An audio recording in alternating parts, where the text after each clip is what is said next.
لو حابين تاكلوا حاجة صحية أو عاملين دايت أو مش عاملين، الوصفة دي ليكوا. حاجة كده ما بين الكريم كارميل أو السان سباستيان تشيز كيك، حاجة كده خطيرة وبمكونات قليلة جدا جدا وهاي بروتين فوق ما تتخيل، بدون دقيق وبدون زبدة أو سمنة، والطعم خرافة وبيدوب ذوبان كده في البق، وكل حاجة فيها موجودة عندنا. يعني مكونات سهلة جدا، بحوالي 3 مكونات تقريبا، وبيطلع معايا جمال اليومي ده. بصوا يا جماعة متماسكة ازاي وحلوة وطعمها كريمي جدا وتحفة. عايزين تعرفوا عملت القمر ده ازاي؟ اعملوا لايك، ولو اول مرة تشوفوا قناتي اعملوا اشتراك، ويلا بينا على طول على الخطوات والمقادير حالا.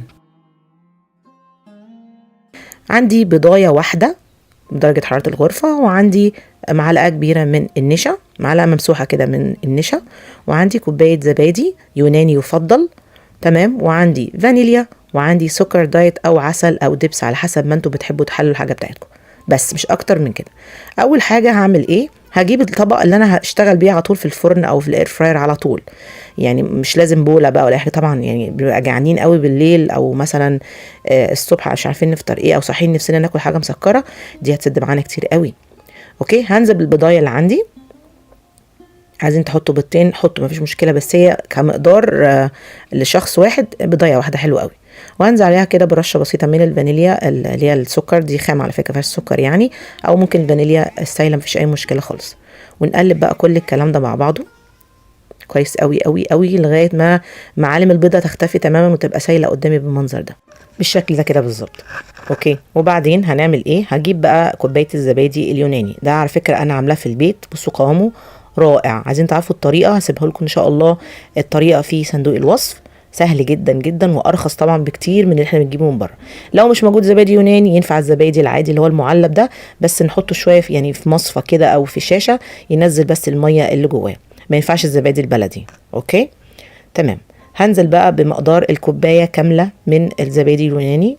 بصوا جماله وقوامه يا جماعه، قالوا منكم دلوقتي بعد الحلقه مباشره انزل لصندوق الوصف واشوف الطريقه، لان هي سهله جدا جدا جدا ومش مكلفه خالص خالص خالص. انا بقالي يمكن سنه ما بجيبش زبادي يوناني يخلص، يعني الزبادي بخلي كوبايه واعمل زبادي يوناني، يعني من ايام ما كانت الكوبايه مثلا ب7 جنيه ولا 8 جنيه ولا حاجه، دلوقتي الكوبايه عدت 30 و35 و40 جنيه كمان، فيعني رائع بجد. هقلب بقى زي ما احنا شايفين كده من تحت لفوق ومن فوق لتحت ويمين وشمال وشمال يمين وكل حاجه بالمنظر ده. بصوا القوام يجنن من دلوقتي يجنن. طيب يعني هنعمل ايه بعد كده؟ هناكله كده؟ لا طبعا اكيد هنخبزه يعني.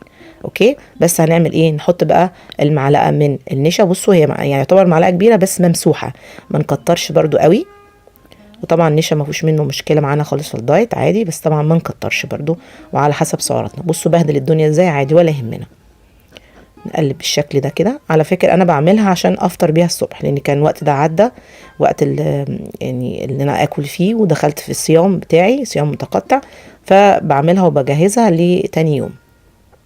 طبعا ممكن نفطر بيها عادي، ممكن نتعشى بيها عادي، مفيش اي مشكله، ناخدها سناك عادي جدا. ونحط بقى السكر الدايت معايا، ده النوع السكر اللي انا بستخدمه نوكال.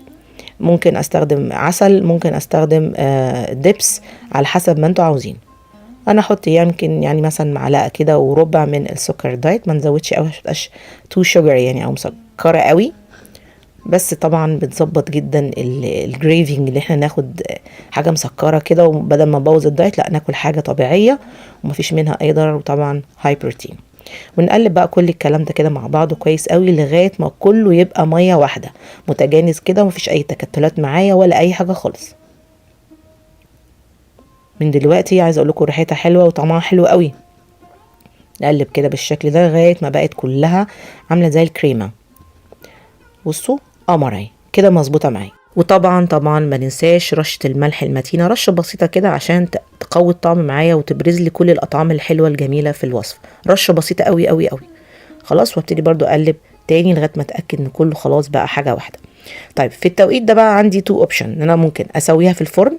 في الفرن اسويها على درجه حراره 180 لمده 15 دقيقه في النص طبعا، او اعملها في الاير فراير. انا اعملها في الاير فراير على درجه حراره 160 يعني لمده 12 دقيقه ل 13 دقيقه بالكتير.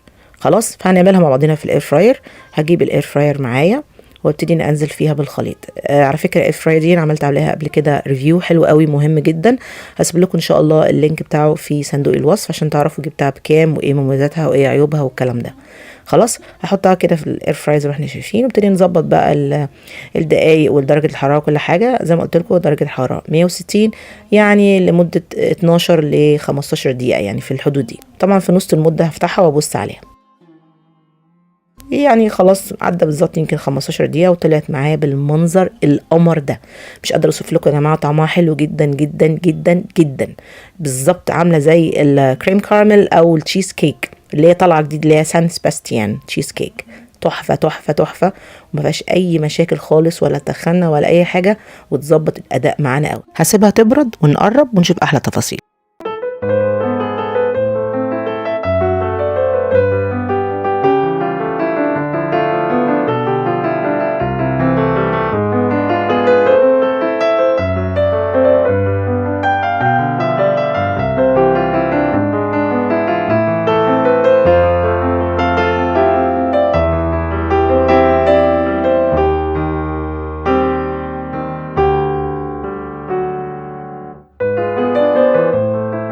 ما هذا الجمال الذي أرى، حاجة كده تفرح القلب الحزين وتعرفنا ان احنا ماشيين صح وان احنا بناكل اكل صحي في منتهى الجمال. طبعا انا خدتها وحطيتها في التلاجة لتاني يوم عشان انا يعني كان خلاص عدى الوقت. مسكت وده كويس برضو مش وحش، هي كل ما تقعد كل ما تبقى احلى، بس نصيحة يعني كلوها دافية بلاش تكون ساقعة قوي. بس طبعا تنفع جدا في وقت الحر في الصيف، هترطب على قلبنا وتحسسنا ان احنا بناكل احلى تشيز كيك في الدنيا. طعمها روعه، انا مش عارفه تشيز كيك ولا كريم كارميل ولا ايه، هي حلا ملوش حل، لازم تجربوه يا جماعه لانه فعلا كريمي. بنتي الكبيره دقته مش قادره تصدق ان دي حاجه صحيه ابدا، وقالت لي لازم تعملي لنا منها على طول. لازم تجربوها لان هي فعلا تستحق التجربه. لو جعانين كده بالليل ومش عارفين تاكلوا ايه وزهقانين مش عارفين تاكلوا زبادي ومش عارفين تاكلوا عندكم بيض، الوصفه سهله جدا جدا جدا يعني. تمام، بصوا كريميه ازاي وحاجه روعه.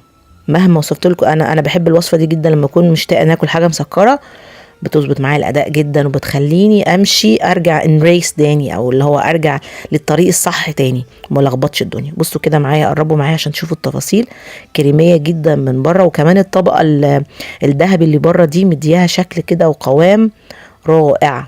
كنا بناكل الحاجات اللي هي الجاهزه بتاعت بره، تشيز كيك بتاعت بره والحاجات دي. بصوا كده اهو، بقرب لكم بالكاميرا عشان تشوفوا القمر اللي انا شايفاه.